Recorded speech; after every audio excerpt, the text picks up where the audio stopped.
Hi all, I have an interesting game from the Armenia versus USA match. Hrant Melkumyan playing against Samuel Shankland, who's really been winning a lot of games recently in tournaments, doing extremely well. So a well-deserved place in the Olympiad team, really up-and-coming player. Let's have a look at this game. So d4 from Hrant. Samuel plays d5. We have knight f3, knight f6. We go into actually the Slav.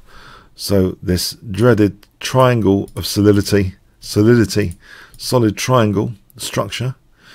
So now bishop g5, we go into this variation, very well trodden territory, with g5 very sharp. And now bishop e7, quite often knight bd7 is an alternative here. And this has been seen a lot before, but we don't go into that line. We go into the bishop e7 line. So that's quite interesting in its own right. So taking off any form pawn, which might be dreaded later. So g3, bishop b7, bishop d2, knight a6. Black is not concerned about b5 here. It looks as though that pawn's pinned, and there's an issue here along this diagonal. But because of that pinned pawn there.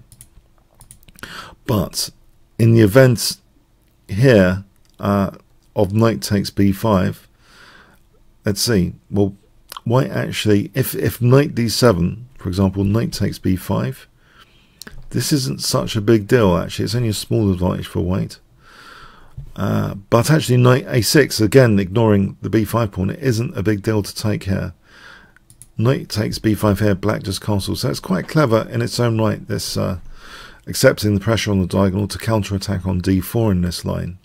You can see that's a real focal point of black's pieces. So knight e4, just avoiding this and threatening knight d6. Sometimes d6 is protected. Both sides castle. We have h4, which gives the knight g5 in the event of f5. That can be handy. c5 though, hitting that d4 again hard. With the knight on a6, this knight can't really capture because of that pin to the queen. So we have a4, and it looks logical for white to try and open up the light squares, try and get something against black's king, but the centre is falling apart here a bit. Rook takes d4, queen e2, b4, rook ac1, and now bishop d5. That looks like a key move here to keep things solid. Rook fd1, and now that's actually taken. So getting one pair of rooks off defensively is a good thing. Now rerouting the knight seems another very logical thing to centralize that knight. Queen e3, knight c6, not minding losing one of the doubled pawns here, but are there king safety implications? We have now queen f6, the queen eyeing that d4 square, and now b3. This looks like a very aggressive attempt to get the white queen in to work with the knight. White could have played a5 here. This seems, for example, knight takes a5, b3. Here, this works quite well, b3. So if takes, we just take that.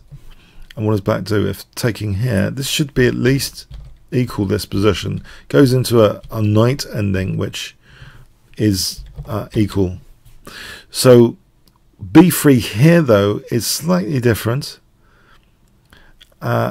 because c3 is played. It seems to open up this diagonal, inviting the queen in for dinner for the black king. So has Samuel Shankland underestimated the attacking potential of white's queen and knight? Bit scary, but it seems it's in balance in a way. After queen e2, queen d4, not minding the king being chased potentially to d6 here, but we have queen b5. The queen actually goes to b5 in this position. Let's have a look at queen a6 check, king c7 check, king d6. What is there to worry about here? As Alfred E. Newman says, what me worry? It is looking as though this pawn is going to be a winner for black, the winning trump card if the black king's not getting mated. So Hrant didn't go in for that. He just went for queen b5. We have king c7. And again, queen b7, king d6. So we have check actually. The knight's on the rim though. Is it dim? Bishop takes d5, e takes. Black still got that potentially winning passed pawn there. Now, it didn't matter if queen takes either, it seems. If queen takes here, this position is also quite nice for black.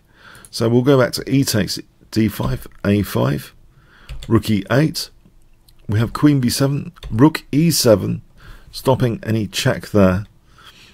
Queen c8, and now queen d2, herding the pawn. This looks like a winning passed pawn here. Knight b8 was played. If rook f1, then actually c2 is going to be good here. This looks like a winning position. For example, queen f5. We just queen. There's no real checks here. The queen is covering f4 in this position. So knight b8, looking at c6, just leaving the rook to be taken. So what's happening here? Black did take the rook, and then just took the knight. So yeah, rook up here, and king c5 was played.